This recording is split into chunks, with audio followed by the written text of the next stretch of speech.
of how a meeting is. I think that's great. But here it is right here. All right, ordinance. All right, my power as far as the taxpayer, right?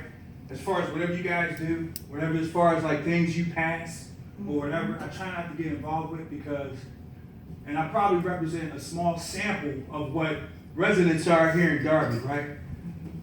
We don't care. And the reason why we don't get involved, because we know about semantics, we know about cronyism, we know about nepotism, we know about all that crap, right? And we don't get involved, right? But we know that our power lies in as far as taxpayers. If you notice, in the past 10 years, the property value probably went down. I don't know. If you're a homeowner, you probably hit that bubble, right? And guess what? I bought my property at $28,000, right? And I brought down my neighbor's property. I brought it down. That's where my power is at, right? So I'm hoping that within this relationship, right, that there could be some type of common ground. I could easily take my property, sell it for 10 grand, pass it on to my family, drive the cost down of properties down to a minimum of 20 grand, right? Your salary is done, all your salaries are done, and you'll be affected. I don't want to do that. I don't want to come off as being like antagonist or and all this other stuff. But what bothered me, I will tell you this.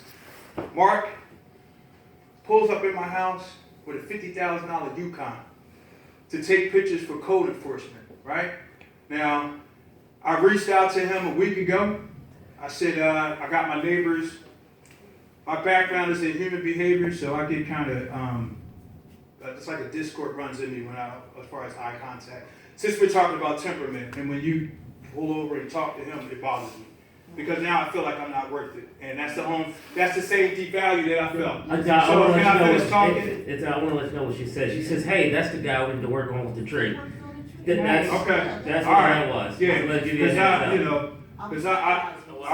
because I do believe in democracy. And I do believe that everybody has something important to bring to the table. Here's the deal. I don't know what the process is as far as like confronting a neighbor. But I do know that as far as being a public official, that transparency is important. So as Mark Posenti, I encourage you all that as far as like if somebody is confronted, if somebody says, hey, I'm having a problem with my tree, I'm having a problem with the property line, I'm having a problem with this, right? As far as accountability, right, there should be some type of transparency, and that's why I use email. Mark says to me, I sent out something or a warning or whatever, right, to confront my neighbor. But then he pulls up at my house 7 days later stating that there's the citation sent out to the neighbor. But how is it in 7 days, right? If you're telling me 7 days, Mark, right? I'm talking to you now, Mark, please. If you're telling me in 7 days that you confronted my neighbor, how? And what tangible evidence do you have that you confronted my neighbor? Because you didn't send me anything. You go, and that's the problem I have with you, all right? I reached out to you. I'm going to finish this up in 2 minutes. I reached out to you in 2 minutes, and I reached out to you last Tuesday via email, right? And through our conversation on Friday, you said, you know what, after the holiday, I'll take care of it. I'll have my whoever, dog catcher, come out. I waited all Monday, the entire Monday, waited for you. But then I had to follow up with you again, just like I had to follow up with you on Tuesday. So I think that, and I'm getting a little piece of how things are running around since a lot of these services are subcontracted, right? Like your role as far as Darby Borough, your services are subcontracted. To me, that's conflict because one, you guys have a power of one where the service that's being subcontracted, I think that's something that should be brought to the board every time. I think that if you are saying that you're going to provide a service as a subcontractor and you're negligent, then we need to bring you back to the table and have you bid like everybody else. Like I noticed, I'm a researcher, and I've noticed that throughout when I Google Darby, I see a lot of you guys' names on a lot of these documents, and a lot of it is tenure, and we have this sense of entitlement, and we have this sense of, you know what, I could care less about what people think or what they want. And that's the devalued part that we feel as far as citizens, as far as taxpayers. You guys are public officials. And you guys have a right, a duty to do what's right, to have inflated salaries, to have like, I'll deal with you when I can, that's conflict. So the power starts with us. It starts with us. I can turn that title over 5, 6 times. I can put in her name, I'll drive the cost of the value of every property down. And what happened is, then all the services will go, then the firemen, then the teachers, everybody will leave. And it all comes from you all. You all have that power to change how things are. And right now, I'm just, as far as like our little encounter with Mark, I'm just, all right. I don't like to judge nobody. I do believe in fairness. I do believe that everybody is fair, but you start from a level of mistrust as acknowledging yourself as a public official. That's where you start at. So now you have to work your way up to trust. I think that, again, let me close it like this. Let's explore, again, as far as subcontracted services. It starts today, right? So the seed starts today. Let's explore other bidders on services that are subcontracted with the borough. Secondly, let's be transparent about expenditures, or how our money is being sold, or how services are rendered inside in this community. All you got to do is put it on the website. William Penn School District, when they propose their annual budget, it's right there. I know where my money is going. I'm not doing. I had to buy. That's money. What I'm saying is, right, I don't have a loan, like a home loan, where a certain part of my money goes to, when I'm paying monthly, certain money, it goes to the borough, and some goes to the bank. No, this is hard-earned money. So we have to sacrifice at my house. $4,200 we paying on taxes. That's what we paid last year. And we're not living in no lofty SUV.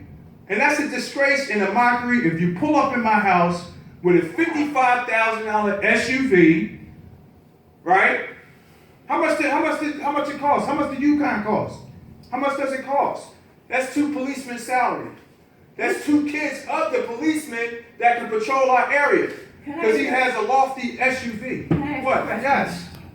What does it matter what he's driving? Because that's my money. Yeah, but. And if it's about. I'm a homeowner too. I work. I have a nice car. That's material. It has a government decal on the back. That's material. That's material. But that's our money. That's what I'm saying. That's our taxpayers' money. That's my money. So you're saying when he drives, it bothers you? He's driving it around. Let's look at it in plain terms. We got Darby's manager, right? Yeah. Pulls up to my house. Got this expensive SUV, right? Dark windows, got the blue decal, and he pulls out to take pictures of a property.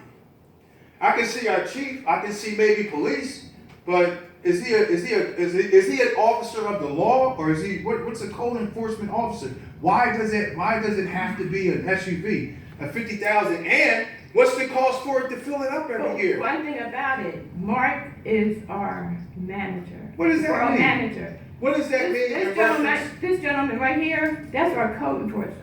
What does that have to do in reference to a lofty SUV? That's what I'm saying to you. Why does it bother you what he drives? Because a portion of my tax dollars goes towards his lofty SUV. Like I said, I'm a taxpayer, I'm a homeowner, I have a job, and I have a nice car. I work for that. And I'm a councilwoman. Is it your taxpayers? I pay my taxes, but no, I'm saying as far as your car, your salary, right?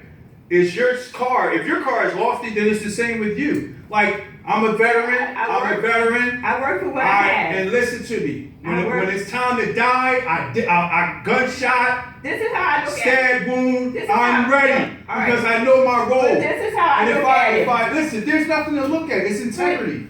It's integrity. That's all it is. It's integrity. He's blessed. It has a government decal. He's blessed because of our money. That's our blessings. How is he blessed? It has energy. It says municipal government on the side and the back. Okay, so who does that car belong to then? It belongs to us. So why can't he drive it? Because we can give another shot. How about the patrolman that works inside of our community? Those police officers, let's give them a raise. Instead of Mark having a nice lofty SUV.